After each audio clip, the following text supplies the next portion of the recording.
لله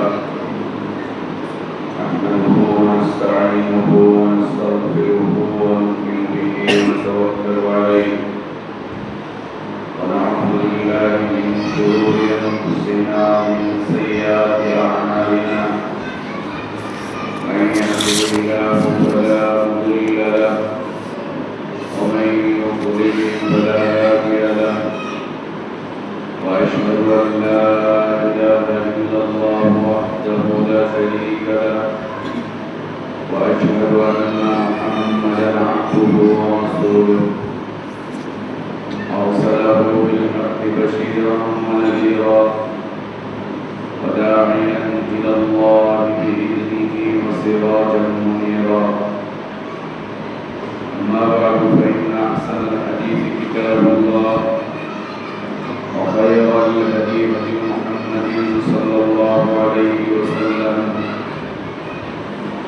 وشر الأمور محدثاتها وكل محدثة بدعة وكل بدعة ضلالة وكل ضلالة في النار يا أيها الذين آمنوا اتقوا الله حق تقاته ولا تموتن إلا وأنتم مسلمون يا أيها الناس اتقوا ربكم الذي خلقكم من نفس واحدة وخلق منها زوجها وبث منهما رجالا كثيرا ونساء واتقوا الله الذي تساءلون به والأرحام إن الله كان عليكم رقيبا يا أيها الذين آمنوا اتقوا الله وقولوا قولا سديدا يصلح لكم أعمالكم ويغفر لكم ذنوبكم ومن يطع الله ورسوله فقد فاز فوزا عظيما اللهم علمنا ما ينفعنا وانفعنا بما علمتنا وزدنا علما اللهم إنا نعوذ بك من علم لا ينفع ومن قلب لا يخشع ومن نفس لا تشفع ومن دعوة لا يستجاب لها اللهم آت نفوسنا تقواها وزكها أنت خير من زكاها أنت ولينا ومولاها يا حي يا قيوم برحمتك نستغيث أصلح لنا شأننا كله ولا تكلنا إلى أنفسنا طرفة عين سبحانك لا علم لنا إلا ما علمتنا إنك أنت العليم الحكيم সমস্ত প্রশংসা যাবতীয় গুণগান একমাত্র কেবলমাত্র শুধুমাত্র আল্লাহ রাব্বুল আলামিন আহকামুল হাকিমিন আরহামুর রাহিমিন ইলাহুল আলামিনের জন্য যিনি আমাদেরকে মুসলিম করে সৃষ্টি করেছেন, যিনি আমাদের জন্য উত্তম হালাল রিজকের ব্যবস্থা করেছেন, যিনি আমাদেরকে বিশুদ্ধ হিদায়াতের পথে আহ্বান জানিয়েছেন, যিনি আমাদেরকে মৃত্যু দিবেন, যিনি আমাদেরকে পুনরায় কিয়ামতের দিন তার সামনে হিসাবের মুখোমুখি করবেন এবং বিশুদ্ধ ঈমান বিশুদ্ধ আমলের ভিত্তিতে যিনি আমাদেরকে নাজাত আর জাযা দান করবেন, সে আল্লাহর প্রশংসা যিনি জুমার সালাত আদায়ের জন্য পৃথিবীর শ্রেষ্ঠতম পবিত্রতম স্থান মসজিদে আসার তৌফিক দান করেছেন। আলহামদুলিল্লাহ। সালাতু সালাম আমাদের প্রিয় নবী মুহাম্মদুর রাসূলুল্লাহ সাল্লাল্লাহু আলাইহি ওয়া আলিহি ওয়াসাল্লাম প্রতি আল্লাহ সুবহানাহু ওয়া তাআলা যাকে কল্যাণের আধার করে বিশ্ব মানবতার জন্য মুক্তি করে পাঠিয়েছিলেন, যার আদর্শের বাস্তবায়ন করা প্রত্যেক জাতি ধর্ম বর্ণ নির্বিশেষে সকল শ্রেণী পেশার মানুষের জন্য খরচ করে দেওয়া হয়েছে, যার আদর্শের বাস্তবায়ন প্রকৃত হিদায়াত, কল্যাণ, নাজাত আর সফলতার একমাত্র পথ। اللهم صل على محمد وعلى آل محمد كما صليت على إبراهيم وعلى آل إبراهيم إنك حميد مجيد. اللهم بارك على محمد وعلى آل محمد كما باركت على إبراهيم وعلى آل إبراهيم إنك حميد مجيد. الحمد لله. আল্লাহ তাবারক ওয়া তাআলা বিশেষ দয়ায় আর বিশেষ অনুগ্রহে আর বিশেষ করুণায় আমরা আল্লাহর পক্ষ থেকে আসা সর্বশ্রেষ্ঠ সর্বশেষ তার পছন্দনীয় দিনটুকু জানতে, বুঝতে, মানতে চেষ্টা করছি। আল্লাহর কাছে আমাদের দোয়া, আল্লাহ আমাদের এই জীবনটুকু কবুল করে নেন, আমাদের ভুলগুলো আল্লাহ সংশোধন করে দেন, গুনাহগুলো, অন্যায়গুলো, অপরাধগুলো আল্লাহ মাফ করে দেন। আল্লাহ আমাদেরকে ঈমান আর ইসলামের প্রকৃত সৌন্দর্যের উপর বেঁচে থাকার তৌফিক দান করেন। ঈমান আর ইসলামের পূর্ণতার উপরেই আল্লাহ আমাদেরকে মৃত্যু দান করেন। সম্মানিত মুসল্লিবৃন্দ, প্রিয় মুসলিম ভাই বোনেরা, আর জুমার খুতবার সংক্ষিপ্ত বিষয়বস্তু মুসলিমদের ইসলামী জীবনের মানহাজ, যে কয়েকটি বিষয়ের উপরে প্রতিষ্ঠিত, তার মধ্য হতে অন্যতম একটি বিষয়বস্তু নিয়ে আজ আমরা জুমার খুতবা উপস্থাপন করব। মুসলিমদের ইসলামী জীবনের মানহাজ হচ্ছে চারটি। এই চারটির উপরে আমাদের দ্বীনি জীবন প্রতিষ্ঠিত থাকবে, ঈমানী জীবন, ইসলামী জীবন প্রতিষ্ঠিত থাকবে। চারটির মধ্যে হতে প্রথম বিষয়বস্তু হচ্ছে আল্লাহর ভালোবাসা লাভ করার চেষ্টা করা, আল্লাহর ভালোবাসা লাভ করার সচেষ্ট থাকা। পৃথিবীর কেউ ভালোবাসুক আর না বাসুক, কেউ আমাকে পছন্দ করুক আর না করুক, আমি কারো ভালোবাসা পাই আর না পাই, তিনি এই জীবনে এসে আমাকে সচেষ্ট থাকতে হবে আমি যেন আল্লাহর ভালোবাসা না হারাই, আমি যেন আল্লাহর ভালোবাসা না হারাই, আল্লাহর ভালোবাসা যেন আমার থেকে ছুটে না যায়। দ্বিতীয় মানহাজ হচ্ছে পৃথিবীর কেউ আমার উপর খুশি থাক আর না থাক, আমার উপরে যেন আমার আল্লাহ খুশি থাকে। আর কে খুশি থাকবে না থাকবে সেটা তার ব্যাপার, কে আমার উপরে সন্তুষ্ট হবে না হবে সেটা তার ব্যাপার। আমার উপরে যদি দুনিয়ার কেউ সন্তুষ্ট নাও হয়, আমি যেন আমার রবের সন্তুষ্টি থেকে দূরে সরে না যাই, আমি যেন আমার রবের সন্তুষ্টি তালাশ করি, আমি যেন আমার রবকে সন্তুষ্ট করতে পারি, আমার রবের সন্তুষ্টি যেন আমার থেকে দূরে সরে না যায়। তৃতীয় মানুষ হচ্ছে যে কোনো উপায়ে আল্লাহর আযাব, আল্লাহর গজব, আল্লাহর লানত, আল্লাহর শাস্তি, আল্লাহর পাকড়াও থেকে বাঁচার চেষ্টা করা দুনিয়ায় এবং আখিরাতে।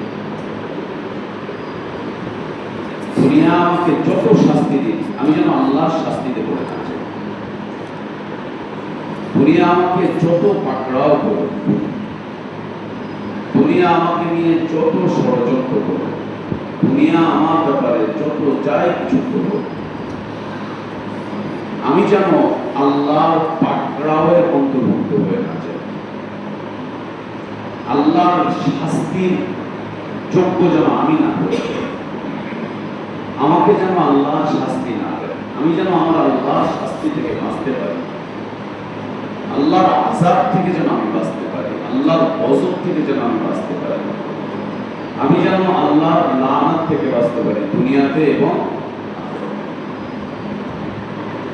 এটা মুসলিমদের মুমিনদের দ্বীনি জীবনের মানহাজ।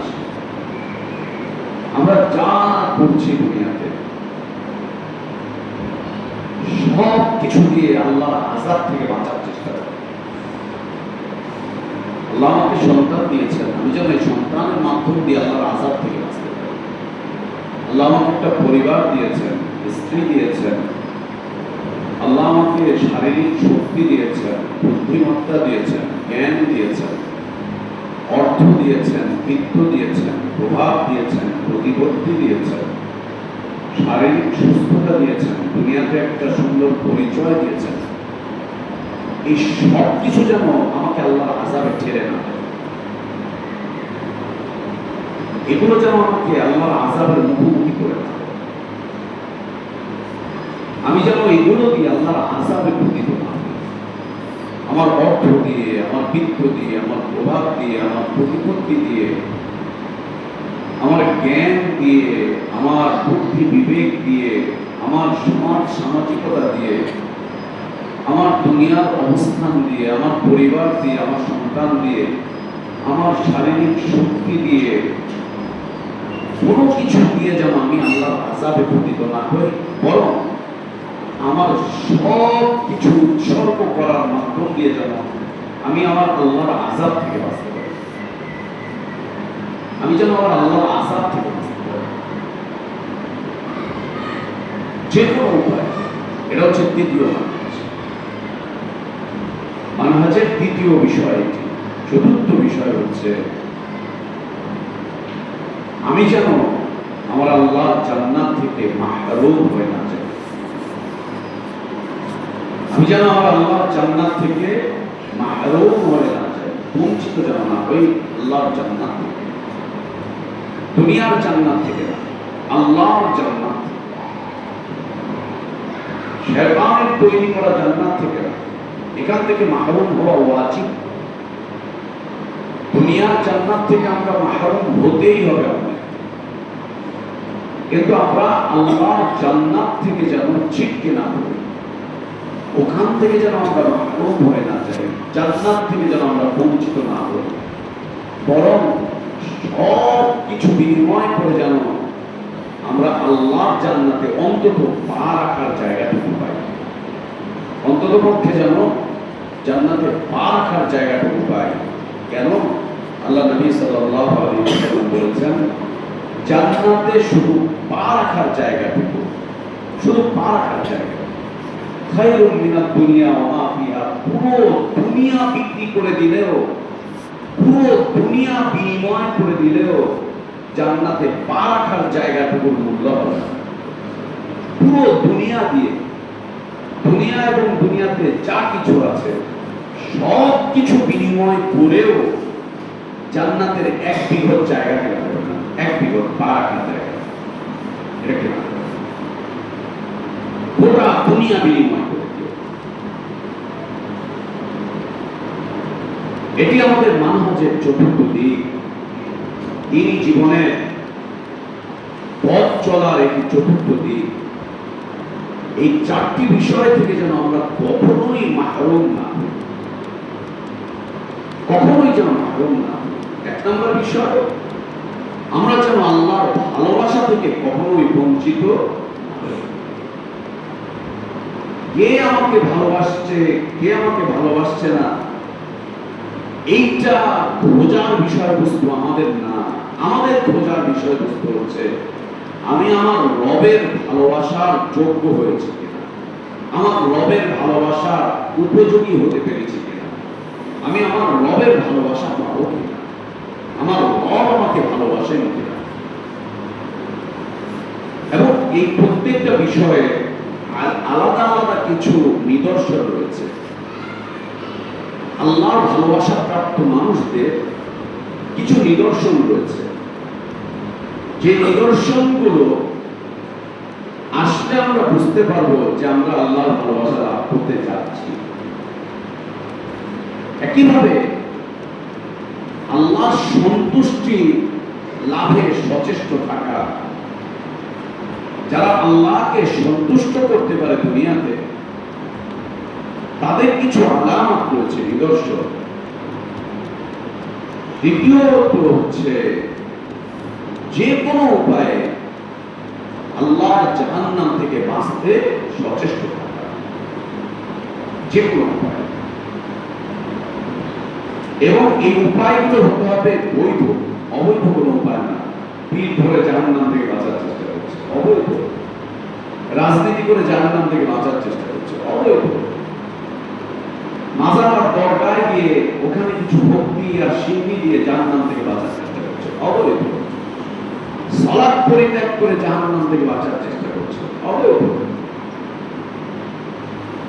চতুর্থত, যে কোনো উপায়ে আল্লাহর জান্নাতে প্রবেশ করার জন্য নিজেকে উপযোগী করে তোলা, এরও কিছু আলামত রয়েছে। তো আজকে আমরা প্রথম বিষয়বস্তুটির উপরে সংক্ষিপ্তভাবে আলোকপাত করব। আল্লাহ যেন তৌফিক দান করেন। প্রথম বিষয়বস্তু হচ্ছে আল্লাহর ভালোবাসা লাভে সচেষ্ট থাকা। আর এটা এত চমৎকার এক বিষয়বস্তু যে আপনি যদি আল্লাহর ভালোবাসা অর্জন করতে চান, তখন দেখবেন প্রথম ধাপে দুনিয়ার কিছু মানুষ আপনাকে ঘৃণা করবে। প্রথম ধাপে, প্রথম ধাক্কাতে দুনিয়ার কিছু মানুষ আপনাকে ঘৃণা করবে, অপছন্দ করবে, আপনার বিরুদ্ধে বিদ্বেষ ছড়াবে। সেই কিছু মানুষ হতে পারে আমার আপনার বাবা মা, আমার আপনার রক্তের কেউ। সেই কিছু মানুষ হতে পারে আমার আপনার আত্মীয় স্বজন। সেই কিছু মানুষ হতে পারে আমার আপনার স্ত্রী, সন্তান, পরিবার, পরিজন। সেই কিছু মানুষ হতে পারে আমার আপনার বন্ধু বান্ধব, ব্যবসায়ী পার্টনার। আল্লাহর ভালোবাসা অর্জনের জন্য যখন আপনি প্রথম ধাপটা ফেলবেন, সাথে সাথে কিছু মানুষ আপনাকে ঘৃণা করা শুরু করবে। কিছু মানুষ আপনাকে ঘৃণা করা শুরু করবে। এই মানুষের ঘৃণাকে উপেক্ষা করে, তোয়াক্কা না করে, ওই দিকে ভ্রুক্ষেপ না করে আল্লাহর ভালোবাসা অর্জনের পথে নিজেকে ধাপে ধাপে এগিয়ে নিয়ে চলে যাওয়া। আল্লাহর ভালোবাসা অর্জনের জন্য আমার আপনার যে কয়েকটি কাজ খুবই সংক্ষিপ্ত। এক নম্বর কাজ হচ্ছে মুতাবাআতুর রাসূল সাল্লাল্লাহু আলাইহি ওয়াসাল্লাম। আল্লাহ রাসূল সাল্লাল্লাহু আলাইহি ওয়াসাল্লামের নিরঙ্কুশ আনুগত্য করা, ইত্তিবা করা। রাসূলুল্লাহ সাল্লাল্লাহু আলাইহি ওয়াসাল্লামের নিরঙ্কুশ ইত্তিবা করা, তার আনুগত্য করা রাসূলুল্লাহ সাল্লাল্লাহু আলাইহি ওয়াসাল্লাম। কোনো প্রশ্ন করা ছাড়া, কোনো কিন্তু ছাড়া, কোনো যেহেতু ছাড়া, কোনো সেহেতু ছাড়া, প্রশ্ন, কিন্তু, যেহেতু, সেহেতু, এগুলোর ঊর্ধ্বে উঠে আল্লাহ রাসূল সাল্লাল্লাহু আলাইহি ওয়াসাল্লামের আনুগত্য করা, তার ইত্তিবা করা। ইত্তিবা কাকে বলে? মুতাবা কাকে বলে? ইত্তিবা বলা হয় অনুসরণ করা, অনুকরণ করা, দেখে দেখে, শুনে শুনে, দলিলের ভিত্তিতে, একে বলা হয় ইত্তিবা। অনুসরণ করা, অনুকরণ করা, দেখে দেখে, শুনে শুনে, দলিলের ভিত্তিতে, দলিলের ভিত্তিতে অনুসরণ করা,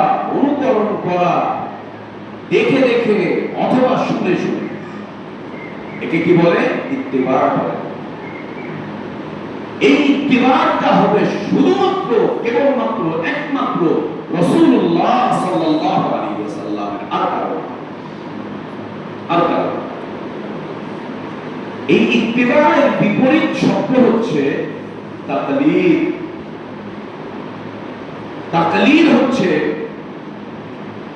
না দেখে না শুনে দলিলবিহীন পথ চলা, যে যা বলছে সেই দিকে চলে যাওয়া, দলিলের তোয়াক্কা না করা, কোরআন এবং সুন্নাহর তোয়াক্কা না করা, একে বলা হয় তাকলীদ। অন্ধের মতো অনুসরণ। অন্ধ যেমন দেখতে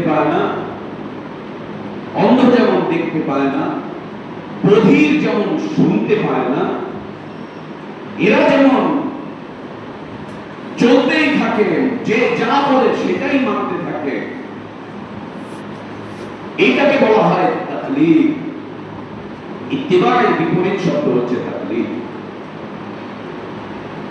তো আল্লাহর ভালোবাসা পেতে হবে, নিজেকে আল্লাহর ভালোবাসার যোগ্য করতে হলে, আল্লাহর ভালোবাসার উপযোগী হতে হলে এক নাম্বার কাজ হচ্ছে রাসূলুল্লাহ সাল্লাল্লাহু আলাইহি ওয়া আলিহি ওয়াসাল্লামের ইত্তিবা করা, একমাত্র তার।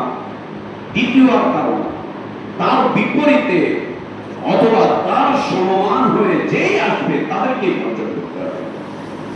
তার বিপরীতে কেউ আসলো, না না না, সুন্নাহর বিপরীতে চলো একটা রাস্তা, বর্জন।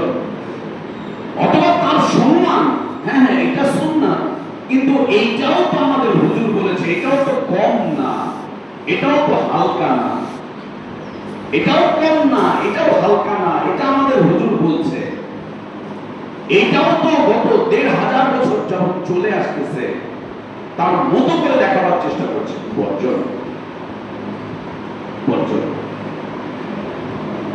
আল্লাহ ভালোবাসা অর্জনে এটি হচ্ছে প্রথম ধাপ, প্রথম কাজ। রাসূলুল্লাহ সাল্লাল্লাহু আলাইহি ওয়াসাল্লামের ইত্তিবা করা। কিসের ক্ষেত্রে? শুধু সালাত আদায়ের ক্ষেত্রে, সালাতে পা মিলাবার ক্ষেত্রে, আর জোরে আমিন বলার ক্ষেত্রে। তাই দেখুন না, শুরু হবে কোথা থেকে? শুরু হবে হচ্ছে দাওয়াত থেকে। শুরু হবে দাওয়াত থেকে।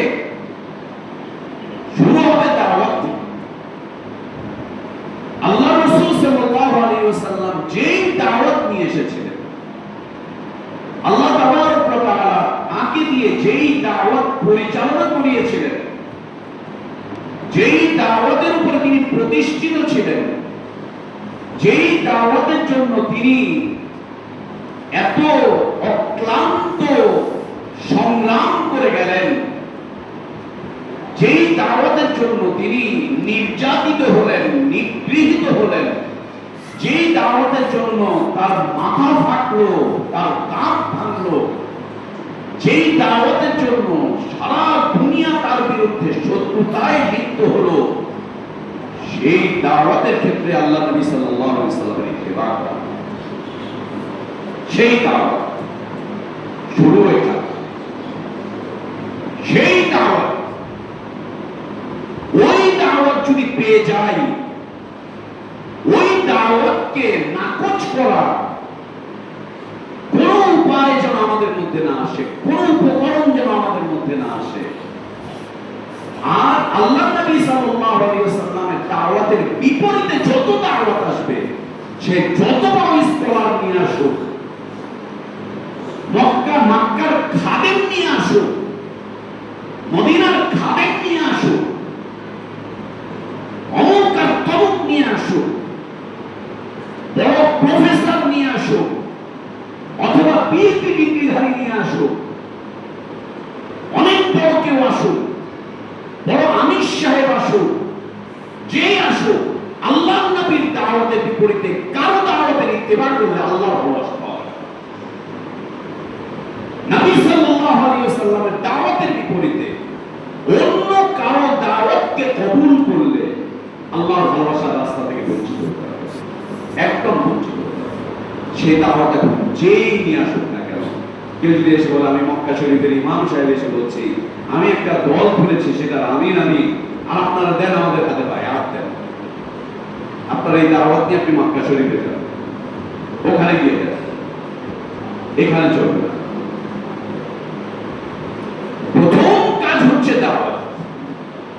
দাওয়াতের ক্ষেত্রে ইত্তেবা রাসূলুল্লাহ সাল্লাল্লাহু আলাইহি ওয়াসাল্লাম, তারই দাওয়াত মানতে হবে, তারই দাওয়াতের অনুসরণ করতে হবে, তারই দাওয়াতের পথে পরিচালিত হতে হবে, তারই রেখে যাওয়া দাওয়াত মানুষের কাছে পৌঁছে দিতে হবে। দাওয়াতের ক্ষেত্রে ইত্তেবা এবং আল্লাহ নবী সাল্লাল্লাহু আলাইহি ওয়াসাল্লামের দাওয়াতের উপরে ভিত্তি করেই সাহাবীদের গোটা জীবন প্রতিষ্ঠিত হয়েছিল ইসলামের উপরে, তার দাওয়াতের উপরে ভিত্তি করে। মসজিদ নির্মিত হয়েছিল দাওয়াতের উপরে ভিত্তি করে, জিহাদ হয়েছিল দাওয়াতের উপরে ভিত্তি করে, তারা হিজরত করেছিলেন দাওয়াতের উপরে ভিত্তি করে, নির্যাতিত হয়েছিলেন দাওয়াতের উপরে ভিত্তি করে, সবকিছু তাদের থেকে ছিনিয়ে নেওয়া হয়েছিল দাওয়াতের কারণে। দাওয়াতের কারণে, সালাতের কারণে না, মসজিদ নির্মাণ করার কারণে না। মক্কা থেকে তাদেরকে বের হয়ে দিতে হয়েছিল কেন? হজ করার কারণে, তখন তো হজ ফরজ হয়। যাকাত দেওয়ার কারণে, তখন তো যাকাতও ফরজ হয়। সিয়াম রাখার কারণে, সিয়ামও তখন ফরজ হয়। জামাতে মসজিদে সালাত আদায় করার কারণে, তখন তো জামাতে সালাতও ফরজ হয়। সালাত ফরজ হয়েছে, জামাতও ফরজ হয়। জিহাদ করার কারণে, তখন তো জিহাদও ফরজ হয়। কোন কারণে তাদেরকে হিজরত করতে হয়েছিল? কি নিয়ে দ্বিধাদ্বন্দ্ব হলো? মক্কাবাসী কেন তাদেরকে ঘৃণা করলো? মক্কার লোকজন কেন তাদের উপরে এভাবে করে হামলে করলো? আত্মীয়রা কেন অনাত্মীয়দের মতো আচরণ শুরু করলো? রক্ত সম্পর্কিত মানুষগুলো কেন শত্রু হয়ে গেল? একটাই মাত্র বিষয় ছিল, সেটি ছিল নবী সাল্লাল্লাহু আলাইহি ওয়াসাল্লামের দাওয়াত। তার দাওয়াত, ওই দাওয়াত যদি এখনো এই দেশে পরিচালিত হয়, এদেশে আমাদেরকে সবাই ঘৃণা করবে, বর্জন করবে, পরিত্যাগ করবে, শত্রুতা করবে, পোপলা কাপড়ি নিয়ে এই দেশের সীমান্ত থেকে বের হয়ে যেতে হবে। সেই দাওয়াত যদি আসে, আল্লাহর নবীর রেখে যাওয়া সাল্লাল্লাহু আলাইহি ওয়াসাল্লাম তার দাওয়াত যদি এদেশে পরিচালিত হয়, এদেশের মসজিদগুলো থেকে বের করে দেওয়া হবে, আমাদের মসজিদ থেকেই বের করে দেওয়া হবে। আমাদের স্কলাররাই আমাদের সাথে শত্রুতা করবে, সবাই মিলে করবে। হালকা ছিল না বিষয়টা, হালকা। এমনি এমনি আল্লাহর ভালোবাসা তারা পান, এমনি এমনি। ইত্তিবা শুরু হবে রাসূলুল্লাহ সাল্লাল্লাহু আলাইহি ওয়াসাল্লামের দাওয়াত থেকে। আমি অনেক সালাত আদায় করি, ফরজ সালাত, নফল সালাত, অনেক সালাত আদায় করি, কিন্তু আল্লাহ নবী সাল্লাল্লাহু আলাইহি ওয়াসাল্লামের দাওয়াতকে ঘৃণা করে আমি পাশ্চাত্য সভ্যতার রাজনীতির সাথে সম্পৃক্ত থাকি, ওই রাজনীতির দাওয়াত দিই। আল্লাহ নবী সাল্লাল্লাহু আলাইহি ওয়াসাল্লামের দাওয়াতকে পেছনে ফেলে আমরা মানবরচিত মতবাদের দাওয়াত দিয়ে যাই। আল্লাহ নবী সাল্লাল্লাহু আলাইহি ওয়াসাল্লামের দাওয়াতকে পিছনে ফেলে ধর্মনিরপেক্ষতার দাওয়াত দেই, সমাজতন্ত্রের দাওয়াত দেই, জাতীয়তাবাদের দাওয়াত দেই, আবার এসে সালাত আদায় করি। এটা আল্লাহ নবী সাল্লাল্লাহু আলাইহি ওয়াসাল্লামের ইত্তিবা না, এটা নবী সাল্লাল্লাহু আলাইহি ওয়াসাল্লামের ইত্তিবা। এই কাজ করে দ্বীনের উপরে টিকে থাকা যাবে না, ইসলামের উপরে টিকে থাকা যাবে না, এই কাজ করে মানহাজের উপরে টিকে থাকা যাবে না, আল্লাহর ভালোবাসা কোনোভাবেই লাভ করা যাবে না। এই কাজ করে কোনোভাবেই আল্লাহর ভালোবাসা পেতে হলে প্রথম কর্ম, প্রথম আমল নবী সাল্লাল্লাহু আলাইহি ওয়াসাল্লামের নিরঙ্কুশ আনুগত্য, প্রশ্ন ছাড়া আনুগত্য, এবং যেহেতু সেহেতু এগুলো ছাড়া আনুগত্য, এগুলো ছাড়া আনুগত্য। আর আনুগত্য শুরু হবে দাওয়াতি জীবন থেকে, দাওয়াত থেকে। দ্বিতীয়ত আনুগত্য হবে আল্লাহ নবী সাল্লাল্লাহু আলাইহি ওয়াসাল্লামের রেখে যাওয়া তাবলীগের, তার রেখে যাওয়া দ্বীনের তাবলীগ। এই তাবলীগের ক্ষেত্রে আজ মুসলিমরা যে দ্বীনের তাবলীগ করে, এই তাবলীগ করতে গিয়ে এক একজন এক এক রাস্তা ধরে মানুষকে আল্লাহর দ্বীন থেকে নবী সাল্লাল্লাহু আলাইহি ওয়াসাল্লামের রেখে যাওয়া আদর্শ থেকে দূরে সরিয়ে দিচ্ছে, তার রেখে দেওয়া নীতি থেকে দূরে সরিয়ে দিচ্ছে। তাবলীগ আছে বলেই আজকে আমরা এই মসজিদে এখানে এসে দাঁড়াতে পেরেছি, এখানে বসতে পেরেছি। কেউ না কেউ আমাদের কাছে আল্লাহর দ্বীনটুকু পৌঁছে দিয়েছে, কোনো না কোনো ভাবে পৌঁছে দিয়েছে। হতে পারে সেটা কেউ অবৈধ উপায়ে বা বৈধ উপায়ে, অথবা কেউ না জেনে না বুঝে, অথবা ভিন্ন কোনো রাস্তা দিয়ে আমাদের পর্যন্ত দাওয়াত এবং তাবলীগটা এসে পৌঁছেছে, কিন্তু তাবলীগ পৌঁছেছে। দ্বীনের তাবলীগ যদি না থাকে তাহলে দ্বীন থেকে যাবে, দ্বীন গোপন হয়ে যাবে, দ্বীন অন্যদের কাছে চলে যাবে। আল্লাহ তাই বলেছে, অন্যদের কাছে চলে যাবে, আমরা বঞ্চিত হয়ে যাব। তাবলীগের ক্ষেত্রে রাসূলুল্লাহ সাল্লাল্লাহু আলাইহি ওয়াসাল্লামের আনুগত্য, আপনি যে দ্বীনের দাওয়াত পেয়েছেন, পাওয়ার সাথে সাথে আপনার উপরে ফরজ হয়ে যাচ্ছে এই দ্বীনটুকু আপনি অন্যদের কাছে পৌঁছে দেন, অন্যদের কাছে পৌঁছে দেন, ফরজ হয়ে যাচ্ছে আপনার উপরে, পৌঁছে দেন। দ্বিতীয় বিষয়বস্তু হচ্ছে ইলমের ক্ষেত্রে রাসূলুল্লাহ সাল্লাল্লাহু আলাইহি ওয়াসাল্লামের আনুগত্য করা, নিরঙ্কুশ আনুগত্য। ইলমের ক্ষেত্রে, জ্ঞানের ক্ষেত্রে যখনই ইলম চলে আসবে তখন ইলমের সাথে সাথে আমল অত্যাবশ্যক হয়ে যাবে। ইলমের সাথে সাথে তখন আসবে আমল, তখন আসবে ইবাদত। সালাত আদায় করতে আসছেন, আগে সালাত আদায়ের ইলম অর্জন করেন, পবিত্র হওয়ার ইলম অর্জন করে তারপরে পবিত্র হন, না হলে পবিত্র হতে পারবেন না, না হলে পবিত্র হতে পারবেন না। যে কোনো আমল, যে কোনো ইবাদত, যে কোনো কর্ম করতে গেলে তার আগে সেই বিষয়ে জ্ঞান অর্জন করা, সেই বিষয়ে জ্ঞান অর্জন করা। ইলমের ক্ষেত্রে রাসূলুল্লাহ সাল্লাল্লাহু আলাইহি ওয়াসাল্লামের আনুগত্য করা। যখনই ইলমের ক্ষেত্রে আল্লাহ নবী সাল্লাল্লাহু আলাইহি ওয়াসাল্লামের আনুগত্য হবে, কোরআন এবং সহিহ সুন্নাহ আমরা অধ্যয়ন করব, তখনই চলে আসবে আমাদের আমলি জীবন, তখনই চলে আসবে আমলি জীবন। তখন আমাদের ইবাদতগুলো হবে সুন্নাহর উপরে প্রতিষ্ঠিত, তখন ইবাদত হবে সুন্নাহর উপরে প্রতিষ্ঠিত। আর যদি আগের ধারাবাহিকতাকে ছেড়ে দেই, আমি শুধু আমল করতে চাই সুন্নাহর উপরে, দাওয়াতকে আমরা আমাদের জীবন থেকে, আমাদের সমাজ থেকে আমরা বের করে দেই, তাবলীগও বের করে দেই, ইলমও আমরা বের করে দেই, শুধু আমলের দু চারটা আমলের মধ্যে আমরা সীমাবদ্ধ থাকি, ওই জীবন আল্লাহর কাছে গ্রহণীয় না। এই জীবন আল্লাহর কাছে গ্রহণীয় না। যারা এই কাজটুকু করবে, নবী সাল্লাল্লাহু আলাইহি ওয়াসাল্লামের ইত্তিবা করবে, এই ধারাবাহিকতায় আল্লাহ তাবারক ওয়া তাআলা তাদেরকে ভালোবাসার ওয়াদা করছেন। এদেরকে আল্লাহ ভালোবাসেন, আল্লাহ এদেরকে ভালোবাসেন, এদেরকে ভালোবাসার ওয়াদা করছেন। আল্লাহ বলছেন, এই নবী তুমি ঘোষণা করে দাও, ইন কুনতুম তুহিব্বুনাল্লাহ ফাত্তাবিউনি ইউহিব্বুকুমুল্লাহ।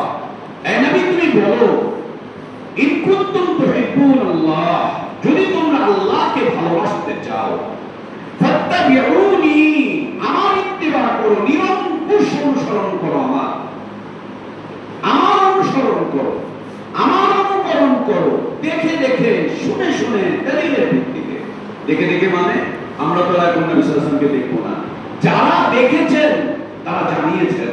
সাহাবায়ে কেরাম রাদিয়াল্লাহু আনহুম আজমাইন সরাসরি আল্লাহ নবীকে দেখেছেন। হাদিসের পাতা উল্টা দেখবেন, রাআইতু রাসূলুল্লাহ, আমি রাসূল সাল্লাল্লাহু আলাইহি ওয়াসাল্লামকে দেখেছি। সামিআতু রাসূলুল্লাহ, আমি রাসূল সাল্লাল্লাহু আলাইহি ওয়াসাল্লামকে বলতে শুনেছি। সাহাবীরা দেখেছেন আর সাহাবীরা শুনেছেন, ব্যাস ইত্তিবা করে দিয়েছেন।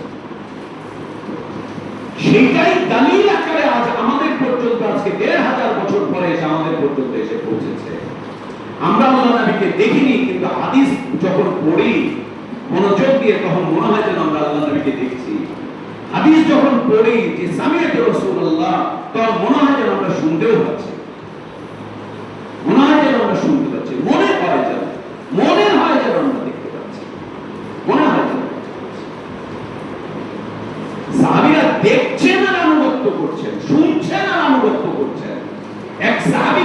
সাহাবী এসে বলছেন, আল্লাহর নবী সাল্লাল্লাহু আলাইহি ওয়াসাল্লাম আমরা এই আমলটা করতে দেখেছি, উনি এটাকে সত্যায়ন করে এটার উপর আমল করা শুরু করে দিয়েছেন। আর আমরা এখন কি বলি, অমুক পীর সাহেবকে দেখেছি, পীর সাহেব না ওরকম করছে, অমুক বুজুর্গকে দেখেছি, বুজুর্গ না সেরকম করছে, বাস চলো আমরাও এরকম করি, চলো আমরাও এরকম করি। আর পীর আর বুজুর্গ এটা বলতে বলতে আমাদের গলা শুকিয়ে গেল। আমরা কোনোদিনও বলি না আমাদের আমির সাহেবকে না দেখেছি এটা করছে, আমাদের অমুক হুজুরকে না দেখেছি এটা করছে, আমাদের তমুক হুজুরকে দেখেছি এটা করছে, আমাদের অমুক আলেমকে দেখেছি তিনি এটা করছে, তাই চলো এটা করি। ওরা পীর আর বুজুর্গ নিয়ে মেতেছে, আমরা আমাদের আলেম আর স্কলারদেরকে মেতে আছি, আমরা আমাদের আলেম আর স্কলারদেরকে নিয়ে মেতে আছি।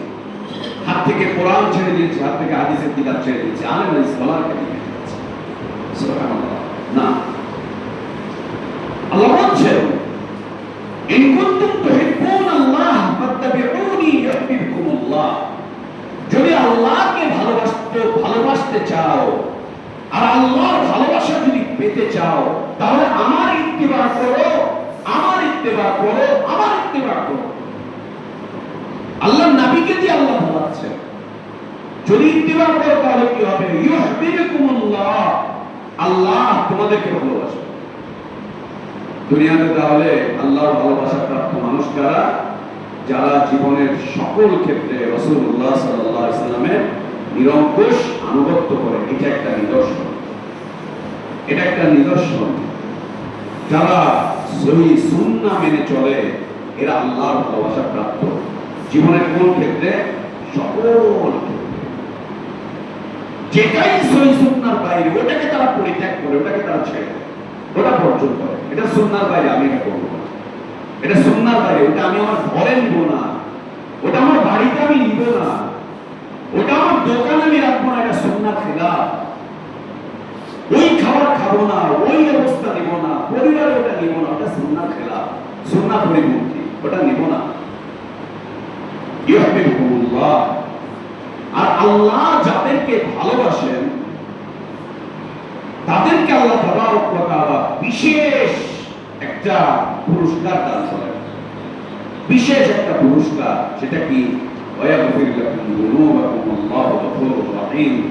একজন সহি সুন্নাহ মান্যওয়ালা ব্যক্তি ও যখন তখন যে কোনো গুনাহ হয়ে যেতে পারে, ও সহি সুন্নাহ মানার কারণে আল্লাহকে ভালোবাসবেন, আর আল্লাহ যাকে ভালোবাসেন আল্লাহ তার গুনাহগুলো মাফ করে দেন, আল্লাহ তার গুনাহগুলোকে মাফ করে দেন, আল্লাহ তার গুনাহগুলোকে মাফ করে দেন। আল্লাহ বলছেন ওয়ায়াগফির লাকুম যুনুবাকুম। তোমাদের যে ছোট ছোট গুনাহগুলো হয় প্রতিনিয়ত, এই গুনাহগুলোকে আল্লাহ এমনিতেই মাফ করে দেন, এমনিতেই মাফ করে দেন। কেন? আল্লাহ গফুর রহিম। দ্বিতীয় কর্ম হচ্ছে যে কোনো উপায়ে আল্লাহর দ্বীনের উপরে প্রতিষ্ঠিত থাকা, এই দ্বীনকে ছেড়ে না দেওয়া, এই দ্বীনকে বিক্রি করে না দেওয়া, এই দ্বীনকে ছেড়ে না দেওয়া, এই দ্বীনকে বিক্রি করে না দেওয়া। অল্প বিনিময় মানুষ দু চারটা টাকার কারণে আদর্শ বিক্রি করে দেয়, একটা পদ পদবীর কারণে আল্লাহ দ্বীনকে পরিত্যাগ করে, একটা পদ পদবীর কারণে, দু চারটা টাকার কারণে, একটা ব্যবসার কারণে, একটা বাণিজ্যের কারণে, স্ত্রীর ভালোবাসা পেতে গিয়ে, সন্তানদের মুখে হাসি ফোটাতে গিয়ে আল্লাহ দ্বীনকে পরিত্যাগ করে, আল্লাহ দ্বীনকে পরিত্যাগ করে। আপনারা কতটুকু জানেন আমি জানি না, আমাদের দেশে খ্রিস্টান মিশনারি গুলো এত প্রবল বেগে ওদের দাওয়াত গুলোকে আমাদের দেশে দরিদ্র অঞ্চলের মানুষগুলোর উপরে দিয়ে যাচ্ছে, যে মানুষ 100, 200, 1000, 5000, 2000 একটা রিকশার জন্য, একটা ছাগলের জন্য, একটা গরুর বাচ্চার জন্য, 2 বার দিনের জন্য ইসলামকে পরিত্যাগ করে খ্রিস্ট ধর্ম গ্রহণ করছে। এবং এটা হচ্ছে আপনাদের এই অঞ্চলে, উত্তরাঞ্চলে খুব বেশি। এক উত্তরাঞ্চলে, একটা হচ্ছে আমাদের পূর্বাঞ্চলে খুব বেশি হচ্ছে। কল্পনার বাইরে মসজিদের ইমাম পর্যন্ত, অনেকগুলো ধারাবাহিক রিপোর্ট আমাদের কাছে এসেছে, মসজিদের ইমাম পর্যন্ত খ্রিস্টান, মসজিদের ইমাম সে খ্রিস্টান। 8-10 বছর আগে খ্রিস্টান হয়ে গিয়েছে, খ্রিস্টান হয়ে গিয়ে মসজিদে ও খুতবা দিচ্ছে, ইমামতি করছে, এবং মুসলিমদেরকে খ্রিস্টান বাবা দাওয়াত দিয়ে যাচ্ছে,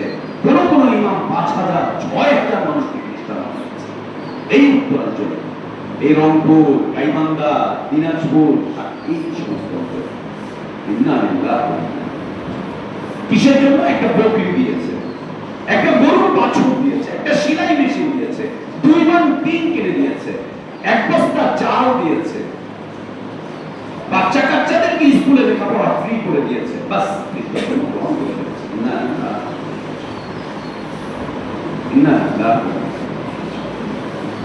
এবং আরো কঠিন রিপোর্ট এইভাবে আমাদের বিভিন্ন অঞ্চলে, গ্রামে বিভিন্ন অঞ্চলে অল্প কিছু আলে হাদিস ভাইরাও এইভাবে পাওয়া গিয়েছে।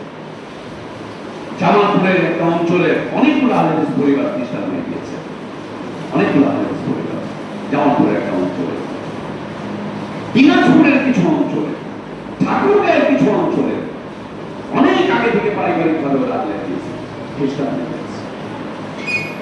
সুবহানাল্লাহ। যে কোনো উপায়ে যত কষ্ট যাক, যত সমস্যা আসুক, যত চাপ আসুক, যত কিছু হোক, আল্লাহ দ্বীনকে ছেড়ে না যাওয়া, আল্লাহ দ্বীনকে ছেড়ে না যাওয়া। বিলাল রাদিয়াল্লাহু আনহুর উপর যে চাপ আসলো, যে অত্যাচার আসলো, খাব্বাবের উপরে যে অত্যাচার আসলো, খুবাইবের উপরে যে অত্যাচার আসলো, আম্মারের উপরে, সুমাইয়ার উপরে, ইয়াসিরের উপর যে অত্যাচারগুলো আসলো, যখন আল্লাহ নবী সাল্লাল্লাহু আলাইহি ওয়াসাল্লামের উপর যে অত্যাচারগুলো আসলো, আল্লাহু আকবার, আল্লাহু আকবার, আল্লাহর দ্বীনকে ছেড়ে না যাওয়া।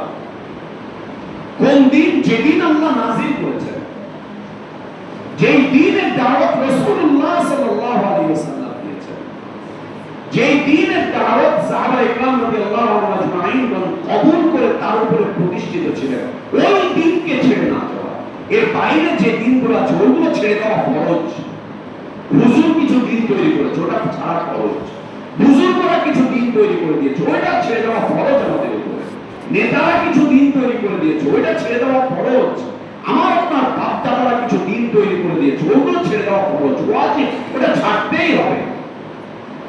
কোন দিন ছাড়া যাবে না? যেদিন আল্লাহ নাযিল করেছেন তার উপরে, রাসূলুল্লাহ সাল্লাল্লাহু আলাইহি ওয়াসাল্লামের উপরে, যে দ্বীনের দাওয়াত রাসূল সাল্লাল্লাহু আলাইহি ওয়াসাল্লাম দিয়েছেন, যে দ্বীনের দাওয়াতকে সাহাবায়ে কেরাম রাদিয়াল্লাহু আনহুম আজমাইন কবুল করেছিলেন, ওই দ্বীনকে পরিত্যাগ না করা, ওই দ্বীনকে ধরে রাখা, ওই দ্বীনকে ধরে রাখা, ওই দ্বীনের উপরে প্রতিষ্ঠিত থাকা, এটার উপরে প্রতিষ্ঠিত থাকা। যে কোনো উপায়ে যা ঘটে ঘটুক, দুনিয়া দেশ দখল করে নিয়ে যায়, যাক না, ও নিয়ে কই যাবে? কবরে যেতে পারবে। দেশ দখল করে নিয়ে যাচ্ছে, যাক না, ব্যাংক লুটপাট করে শেষ করে দিচ্ছে, ঠিক না, আমার দিন ঠিক আছে কিনা? শয়তান আমাদেরকে এই জিনিসটা ভুলিয়ে দিয়েছে। রাষ্ট্র নিয়ে ব্যস্ত থাকো, ব্যাংক নিয়ে ব্যস্ত থাকো, রাজনীতি নিয়ে ব্যস্ত থাকো, সমাজ নিয়ে ব্যস্ত থাকো, ওদিকে তোমার দিন অন্যরা নিয়ে চলে গেছে। এইরকম বিষয় না, নর্মাল বিষয়। মসজিদে যাবো, হুজুরকে কিছু টাকা দিব, দোয়া করিয়ে দিবে, হুজুর হয়ে যাবে, শেষ, সব শেষ। দুনিয়া যে যা করছে করুক না, ঠেকাতে পারবেন না। যুদ্ধ ঠেকাবার ক্ষমতা আমাদের নেই, লুটপাট ঠেকাবার ক্ষমতা আমাদের নেই, দুর্নীতি ঠেকাবার ক্ষমতা আমাদের নেই, কিছু করে রাখার ক্ষমতা আমাদের নেই। এগুলো করা আমাদের উপরে ফরজ না, ওয়াজিব না, সুন্নাত না, মুস্তাহাব না, আমাদের উপরে জরুরি। আমরা যেন আমাদের দ্বীনের উপরে প্রতিষ্ঠিত, দ্বীন থেকে যেন আমরা বিচ্যুত না হই, এক চুল যেন আমরা নড়ে না যাই। আল্লাহ দ্বীন যদি নড়ে যাই তাহলে কি হবে? আল্লাহ বলছেন, ইয়া আইয়ুহাল্লাযীনা আমানু মান ইয়ারতাদ্দা মিনকুম আন দীনি, এই ঈমানদাররা, ঈমানদারদেরকে বলছেন, মুশরিকদেরকে না, কাফিরদেরকে না, নাস্তিকদেরকে না, মুনাফিকদেরকে না, মুমিনদেরকে বলছেন।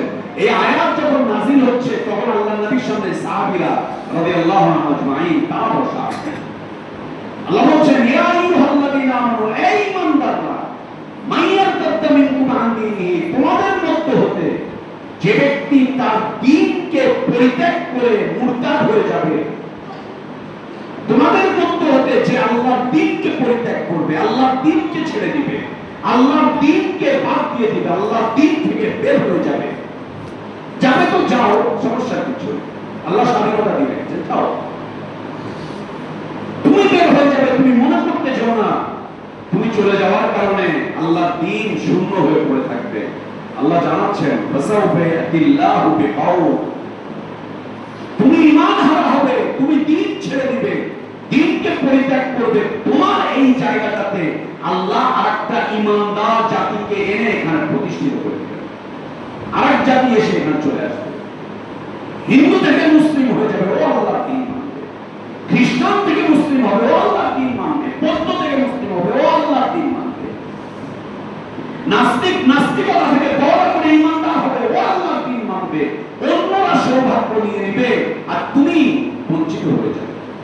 ফাসাউফা ইয়াতিল্লাহু বিকাউম, তোমার এই জায়গাটাতে আল্লাহ এমন এক জাতিকে আনবেন, ইউহিব্বুহুম ওয়া ইউহিব্বুনা, ইউহিব্বুহুম ওয়া ইউহিব্বুনা, ওরা আল্লাহকে ভালোবাসবে, আল্লাহ ওদেরকে ভালোবাসবে। আল্লাহু আকবার। ওরা আল্লাহকে ভালোবাসবে, আল্লাহ ওদেরকে ভালোবাসবে, আল্লাহ ওদেরকে ভালোবাসবে। কি বুঝলাম?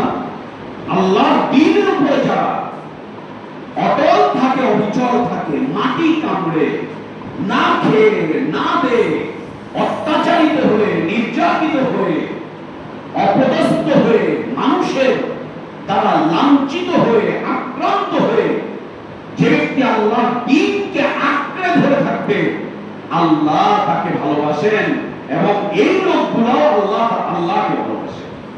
আল্লাহকে ভালোবাসতে না পারলে আল্লাহর দ্বীনকে আঁকড়ে ধরে রাখা যায় না। আল্লাহকে ভালোবাসতে না পারলে আল্লাহর দ্বীনকে আঁকড়ে ধরে রাখা যায় না, পারবে না, পারবে না। আল্লাহ বলছেন ইউহিব্বুহুম ওয়া ইউহিব্বুনা, এদের বৈশিষ্ট্য কি? আযিল্লাতিন আলাল মুমিনিনা আ'iজ্জাতিন আলাল কাফিরিন, এরা সব সময় ওর মুমিন ভাইদের উপরে খুব দয়ালু হয়, খুব নম্র হয়, খুব ভদ্র হয়। আর ইসলাম বিদ্বেষীদের ব্যাপারে এরা থাকে সবসময় কঠোর, কঠিন থাকে, সবসময় কঠোর থাকে ইসলাম বিদ্বেষীদের ব্যাপারে। দ্বীন বিদ্বেষীদের ব্যাপারে এরা থাকে সবসময় কঠোর। আজ আমাদের চরিত্র রয়েছে ভিন্ন। মুমিন ভাইদের ব্যাপারে ফেসবুকে লেখা লিখি, এটার ব্যাপারে লেখা, ওইটার ব্যাপারে লেখা, সেটার ব্যাপারে লেখা, একে নিয়ে আজে বাজে মন্তব্য, তাকে নিয়ে আজে বাজে মন্তব্য, ওইদিকে শিয়াদের প্রশংসা করছে, মুমিন ভাইদেরকে নিয়ে নিন্দা করছে, ওদিকে জাতীয়তাবাদীদেরকে নিয়ে প্রশংসা করছে। মুমিন ভাইদের নিন্দা করছে, ওদিকে ধর্মনিরপেক্ষতাবাদীদের প্রশংসা করছে। মুমিন ভাইদেরকে নিন্দা করছে, ওদিকে আজে বাজে মতালম্বীদের প্রশংসা করে বেড়াচ্ছে, আজে বাজে মতালম্বীদের প্রশংসা করে বেড়াচ্ছে। ইন্না লিল্লাহি ওয়া ইন্না ইলাইহি রাজিউন। যারা দ্বীনের উপর অটল থাকে, অবিচল থাকে, এরা কোনোদিন মুমিনদের নিন্দা করে না, মুসলিমদের নিন্দা করে না। যারা বিশুদ্ধ দ্বীনের উপরে প্রতিষ্ঠিত আছে, এদের সাথে কোনোদিন শত্রুতা করতে চায় না, কোনোদিন এদের সাথে শত্রুতা করতে চায় না। ওদের শত্রুতা তো কুফফারদের সাথে হবে। মুমিনদের শত্রু হচ্ছে কুফফাররা, তাদের সাথে শত্রুতা হবে, তাদের উপরে কঠোর হবে। ঈমানদারদের উপর থাকবে আর নম্র, ভদ্র, দয়াদ্র, মায়াপূর্ণ, মহত্বপূর্ণ এই অবস্থাটা তাদের মাঝে বিরাজ করবে। আর কি করবে তাদের মাঝে, আর কি দেখা যাবে? এটা একটা বৈশিষ্ট্য। ইউজাহিদুনা ফি সাবিলিল্লাহ ওয়া লা ইয়াখাফুনা লাওমাতা লাইম, তারা আল্লাহর রাস্তায় প্রচেষ্টা অব্যাহত রাখবে। যখন যেটা প্রয়োজন আল্লাহর রাস্তায় সেটাই আঞ্জাম দিবে, তারা যেটা প্রয়োজন সেটাই আঞ্জাম দিবে। আঞ্জাম দিতে দিতে কোনোদিন যদি রক্ত দেওয়া প্রয়োজন হয় রক্ত দিবে, জান দেওয়া প্রয়োজন হলে জান দিবে, সন্তানকে কোরবানি করা দরকার হলে সন্তানকে কোরবানি করবে, সব করবে। ইজাহিদুনা ফি সাবিলিল্লাহ ওয়া লা ইয়াখাফুনা লাওমাতা লাইম, নিন্দুকের নিন্দাকে ওরা কখনোই পরোয়া করবে না। যারা আল্লাহকে ভালোবাসে আর যারা আল্লাহর ভালোবাসা পায়, এরা নিন্দুকের নিন্দাকে পরোয়া করে না। এরা আল্লাহর রাস্তায় জিহাদ, আল্লাহর রাস্তায় প্রচেষ্টাকে এরা ভয় পায় না। এরা কোনদিন মুমিনদের সাথে বিরূপ মন্তব্যকারী হতে পারে না, কঠোর হতে পারে না। আল্লাহ তাবারক ওয়া তাআলা এই ফজিলত দিবেন। এগুলো সম্মানিত উপস্থিতি, আল্লাহ তাবারক ওয়া তাআলার ভালোবাসা অর্জনের সচেষ্ট থাকা ইমানদার ব্যক্তি ইমানি জীবনের মানহাজগুলোর মধ্যে হতে অন্যতম একটি মানহাজ। আল্লাহ আমাদেরকে তার ভালোবাসা অর্জনের তৌফিক দান করেন।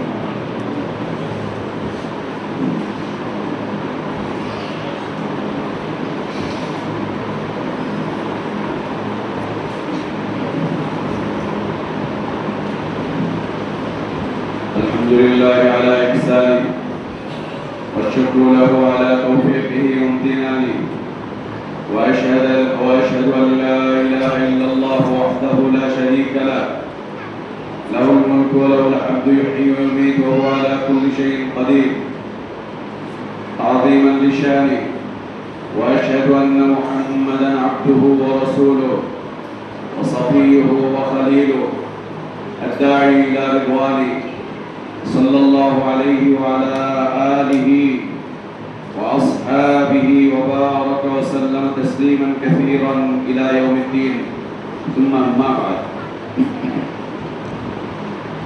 সম্মানিত উপস্থিতি, আবু হুরায়রা রাদিয়াল্লাহু আনহু ওয়া আল্লাহ রাসূল সাল্লাল্লাহু আলাইহি ওয়া আলিহি ওয়াসাল্লাম থেকে বর্ণনা করছেন, রাসূলুল্লাহ সাল্লাল্লাহু আলাইহি ওয়া আলিহি ওয়াসাল্লাম বলেছেন, ইন্নাল্লাহ তাআলা ক্বাল, আল্লাহ বলেছেন, মান আদা লি ওয়ালিয়ান ফাকাদ আযানতুহু বিল হক, যে ব্যক্তি আমার বন্ধুর সাথে শত্রুতা রাখে আমি তার সাথে যুদ্ধের ঘোষণা করছি। আল্লাহ তাআলা তিনি বলছেন, যে ব্যক্তি আমার বন্ধুর সাথে শত্রুতা রাখে আমি তার সাথে যুদ্ধের ঘোষণা করছি। আল্লাহ যুদ্ধের ঘোষণা করছে কার সাথে? কার বিরুদ্ধে? আল্লাহ যাকে ভালোবাসেন তার বিরুদ্ধে যারা অবস্থান নেয় তাদের বিরুদ্ধে আল্লাহ যুদ্ধের ঘোষণা করছেন। আর আল্লাহ যাদের বিরুদ্ধে যুদ্ধের ঘোষণা করেন তারা জীবনে কোনোদিন সফল হতে পারে না, না দুনিয়াতে না আখিরাতে। মক্কার মুশরিকরা দুনিয়াতেও ব্যর্থ, আখিরাতেও ব্যর্থ হয়েছে। এরা দুনিয়াতেও ব্যর্থ হয়েছিল, এরা আখিরাতেও ব্যর্থ। মক্কার মুশরিক, মদিনার মুনাফিকরা দুনিয়াতেও ব্যর্থ ছিল, ওরা আখিরাতেও ব্যর্থ। আল্লাহ ওদেরকে ব্যর্থ করে দিয়েছে। সারা পৃথিবীর তাবৎ কুফরি সমাজ যারা আল্লাহ নবী সাল্লাল্লাহু আলাইহি ওয়াসাল্লামের বিরুদ্ধে অবস্থান নিয়েছিল, এরা দুনিয়াতে ব্যর্থতায় পর্যবসিত হয়েছিল, আখিরাতে এদের ব্যর্থতা এদের সাথে লেগেই আছে। এরা ব্যর্থতা থেকে বাঁচতে পারে না। কেন? আল্লাহ তাদের বিরুদ্ধে যুদ্ধে ঘোষণা করেছে। আল্লাহ তাবারক ওয়া তাআলা তাদের বিরুদ্ধে যুদ্ধের ঘোষণা করেছেন। আল্লাহ তাবারক ওয়া তাআলা আরো বলছেন, ওমা তাকাররাবা ইলাইয়া আবদি, যখন আমার কোন বান্দা আমার ভালোবাসার পথে, আমার কোন বান্দা আমার ভালোবাসার পথে এক বিঘত অগ্রসর হয় আমি তার দিকে এক হাত অগ্রসর হয়ে আছি। আল্লাহর কোন বান্দা যখন আল্লাহর ভালোবাসার পথে এক বিঘত অগ্রসর হয় আল্লাহ তার দিকে এক হাত এগিয়ে আসে। আল্লাহর ভালোবাসার পথে আল্লাহর কোন বান্দা যখন হাঁটতে শুরু করে আল্লাহ তাবারক ওয়া তাআলা তার ভালোবাসা নিয়ে তার দিকে দৌড়ে আসেন। আল্লাহু আকবার। তার ভালোবাসা নিয়ে আল্লাহ দৌড়ে আসেন, দৌড়ে আসেন তার দিকে। আল্লাহ তাবারক ওয়া তাআলা, যে ব্যক্তি আল্লাহর ভালোবাসার পথে হাঁটে আল্লাহর ভালোবাসা তার দিকে খুব দ্রুত গতিতে চলে আসে, অনেক দ্রুত গতিতে তার দিকে চলে আসে। যে ব্যক্তি আল্লাহর ভালোবাসার পথে চলতে শুরু করে, যে ব্যক্তি আল্লাহর ভালোবাসার পথে চলতে শুরু করে আল্লাহ তাবারক ওয়া তাআলা তাকে তার ভালোবাসার পথে একের পর এক তৌফিক দিতে থাকেন, একের পর এক তৌফিক দিতে থাকেন, তাকে সাহায্য করতে থাকেন। রহমতপূর্ণ সাহায্য, মাগফিরাতপূর্ণ সাহায্য, ক্ষমাপূর্ণ সাহায্য, দয়াপূর্ণ সাহায্য আল্লাহ তাবারক ওয়া তাআলা সাহায্য করতে থাকেন। আল্লাহর সাহায্য যখন প্রাপ্ত হতে থাকে তখন আল্লাহ তাবারক ওয়া তাআলা বলছেন, আল্লাহর সাহায্য প্রাপ্ত হয়ে এরা আল্লাহর বিধিবদ্ধ কাজগুলোকে এরা আঞ্জাম দিতে থাকে, অর্থাৎ ফরজ ইবাদতগুলোকে এরা আঞ্জাম দিতে থাকে। আর আল্লাহ নবী সাল্লাল্লাহু আলাইহি ওয়াসাল্লাম বলেছেন যে আল্লাহ তাবারক ওয়া তাআলা বলেছেন, বান্দা যখন আল্লাহর বিধিবদ্ধ বিষয়বস্তুগুলো, ফরজ করে দেওয়া বিষয়বস্তুগুলো আদায় করতে থাকে, আল্লাহর ভালোবাসা এবং আল্লাহর নৈকট্যে তারা অগ্রসর হতে থাকে। এর মাধ্যমে আল্লাহর ভালোবাসা পাওয়া এটা একটা বড় মাধ্যম, যে সিরিয়ালটা আমরা প্রথমে বলে আসলাম, ইবাদত। যখন বান্দা ফরজ ইবাদতগুলো করতে থাকে তখন সে আল্লাহর ভালোবাসা প্রাপ্ত হতে থাকে। আল্লাহর ভালোবাসা পাওয়ার অন্যতম বড় একটি মাধ্যম হচ্ছে আল্লাহর পক্ষ থেকে নির্ধারিত ফরজ ইবাদতগুলো সময় মতো আঞ্জাম দেওয়া। এই ফরজ ইবাদতগুলো করার পরে যখন বান্দা অতিরিক্ত আমলগুলো করতে থাকে, সে আল্লাহর ভালোবাসায় আরো এক ধাপ এগিয়ে যেতে থাকে, আরো এক ধাপ এগিয়ে যেতে থাকে। এইভাবে আল্লাহর ভালোবাসায় এগিয়ে যখন যেতে থাকে তখন তার অবস্থাটা এমন হয় যে নবী সাল্লাল্লাহু আলাইহি ওয়াসাল্লাম বলেছেন যে আল্লাহ তাবারক ওয়া তাআলা বলেছেন, আমি তখন আমার বান্দার কান হয়ে যাই যে কান দিয়ে আমার বান্দা শ্রবণ করে, আমি তখন আমার বান্দার চোখ হয়ে যাই যে চোখ দিয়ে আমার বান্দা দেখে, আমি তখন আমার বান্দার হাত হয়ে যায় যে হাত দিয়ে সে ধরে, আমি তখন আমার বান্দার পা হয়ে যায় যে পা দিয়ে সে চলে। অর্থাৎ আমি আমার বান্দার চোখ হয়ে যায় যে চোখ দিয়ে সে দেখে। অর্থাৎ এই বান্দা এই চোখ দিয়ে আল্লাহর ভালোবাসার পথ ছাড়া অন্য কোনো কিছু দেখতে চেষ্টাই করে না। এই বান্দা এই কান দিয়ে আল্লাহর ভালোবাসার কথা ছাড়া অন্য কিছু শুনতেই চায় না, আল্লাহর দ্বীনের কথা ছাড়া অন্য কিছু নিতেই চায় না। এই কান দিয়ে অন্য কিছু অশ্লীলতা, অশ্রাব্যতা, কুফরি কথা, নাস্তিকতা, এগুলো কোনো কিছুই সে নিতে চায় না। এই বান্দা এই হাত দিয়ে আল্লাহর অবাধ্যতার কিছু করতে চায় না। এই বান্দা এই পা দিয়ে আল্লাহর অবাধ্যতার পথে চলতেই চায় না, অবাধ্যতার দিকে এগিয়ে যেতেই চায় না, যেতে চায় না। সে নিজেকে থামিয়ে রাখে, জমিয়ে রাখে, ধরতে চায় না, দেখতে চায় না, শুনতে চায় না। এ হচ্ছে হাদিসের অর্থ। আল্লাহ তাকে তার তৌফিক দিয়ে এমন করে দেন যে বান্দার পুরো বডিটা আল্লাহর আনুগত্যের মধ্যে চলে আসে। তার হাত, তার পা, তার চোখ, তার কান, তার হৃদয় সব কিছু আল্লাহর আনুগত্যের মধ্যে চলে আসে, আল্লাহর আনুগত্যের উপরেই পরিচালিত। এটি এই মানহাজের ফলাফল, এই মানহাজের ফলাফল। আল্লাহ রাসূল সাল্লাল্লাহু আলাইহি ওয়া আলিহি ওয়াসাল্লামের মুবারক দুটি হাদিস এটি শেষ করব আজকে। বুখারী মুসলিমের হাদিস। নবী সাল্লাল্লাহু আলাইহি ওয়া আলিহি ওয়াসাল্লাম বলেন, আল্লাহ যখন তার কোন বান্দাকে ভালোবাসেন, আল্লাহ যখন তার কোন বান্দাকে ভালোবাসেন, তখন তিনি প্রথমেই জিবরিল আমিন আলাইহিস সালাতু ওয়াস সালামকে ডাকেন, ডেকে বলেন, আমি আমার অমুক বান্দাকে ভালোবাসি। একথা শোনার সাথে সাথে জিবরিল আমিন আলাইহিস সালাতু ওয়াস সালাম তাকে ভালোবাসতে শুরু করে দেন। আল্লাহু আকবার। আল্লাহ যখন কাউকে ভালোবাসেন, তার ভালোবাসার কথাটুকু তিনি প্রথমেই মালায়েকাদের সর্দার জিবরিল আমিন আলাইহিস সালাতু ওয়াস সালামকে জানিয়ে দেন যে আমি অমুক বান্দাকে ভালোবাসি। সাথে সাথে জিবরিল আমিন আলাইহিস সালাতু ওয়াস সালামের উপর ওয়াজিব হয়ে যায় তিনি তাকে ভালোবাসেন। অথবা জিবরিল আলাইহিস সালাতু ওয়াস সালাম গোটা আসমানে এলান করে দেন, দুনিয়ার অমুক ব্যক্তিকে আল্লাহ ভালোবাসেন, অতএব তোমরাও তাকে ভালোবাসো, তোমরাও তাকে ভালোবাসো। এই ঘোষণা করার সাথে সাথে এই ব্যক্তির দুনিয়ায় চলাফেরা করা এই ব্যক্তির নামের চর্চা হতে থাকে আসমানে। নামের চর্চা হতে থাকে আসমানে, আসমানে নাম চর্চা হতে থাকে। অমুকের ছেলে অমুক, তাকে আল্লাহ ভালোবাসেন, তাকে জিবরিল ভালোবাসেন, সেই সৌভাগ্যবান, তার নামের চর্চা হতে থাকে আসমানে। সংসদে হয় না, আসমানে হয়। রাজপথে হয় না, আসমানে হয়। রাজনীতির ময়দানে হয় না, আসমানে হয়। রাজনীতির ময়দানে যাদের নাম সুনামের সাথে চর্চা হচ্ছে, কাল তাদের নাম জুতা পেটার সাথে চর্চা হবে। কাল যাদের নাম সুনামের সাথে চর্চা হয়েছিল, আজ তাদের নাম জুতার সাথে চর্চা হচ্ছে। এটা হচ্ছে রাজনীতি। কাল যার মাথার তাজ ছিল, আজ তারা নিগৃহীত। কাল যারা মাথার তাজ ছিল আজ তারা উঠতো, কাল যারা মাথার তাজ ছিল আজ তারা কোথায়? আজকে যারা এখানে মানুষের মুখে মুখে চর্চা হচ্ছে, কালকে তারা কোথায় থাকবে? ইতিহাসের রাস্তা এক রাস্তা দিয়ে আসে, একই রাস্তা দিয়ে বের হয়ে যায় ইতিহাস।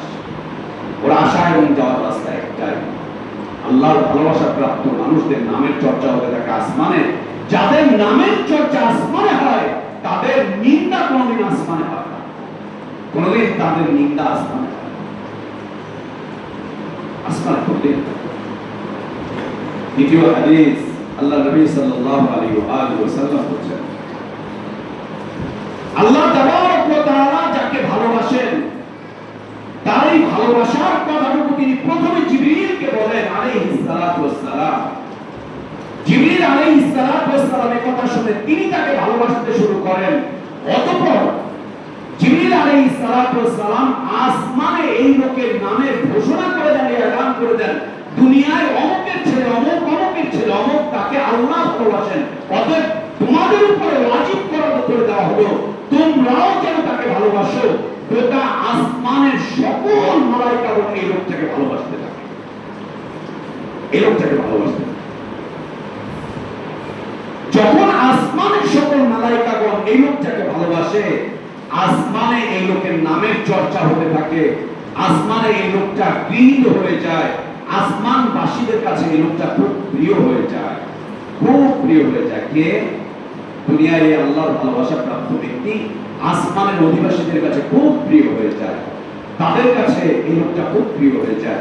যখন আসমানের অধিবাসীদের কাছে প্রিয় হয়ে যায় তখন এই লোকটার ভালোবাসা, এই লোকটার প্রিয়তা, এই লোকটার ব্যাপারে উত্তম ধারণা আল্লাহ তাবারক ওয়া তাআলা জমিনবাসীর উপরে ছড়িয়ে দেন। জমিনের লোকজনগুলো এই লোকটাকে ভালোবাসতে থাকে। হাদিসের দ্বিতীয় অংশ, আল্লাহ নবী সাল্লাল্লাহু আলাইহি ওয়াসাল্লাম বলেছেন, আল্লাহ যাকে ঘৃণা করেন, আল্লাহ যাকে ঘৃণা করেন, যে আল্লাহর ভালোবাসা থেকে বঞ্চিত হয়, আল্লাহ যাকে ঘৃণা করেন তার ঘৃণার কথা তিনি প্রথমে জিবরিল আলাইহিস সালাতু ওয়াস সালামকে জানিয়ে দেন। জিবরিল আলাইহিস সালাতু ওয়াস সালামকে আল্লাহ জানিয়ে দেন, অমুক ব্যক্তিকে আমি খুব ঘৃণা করি।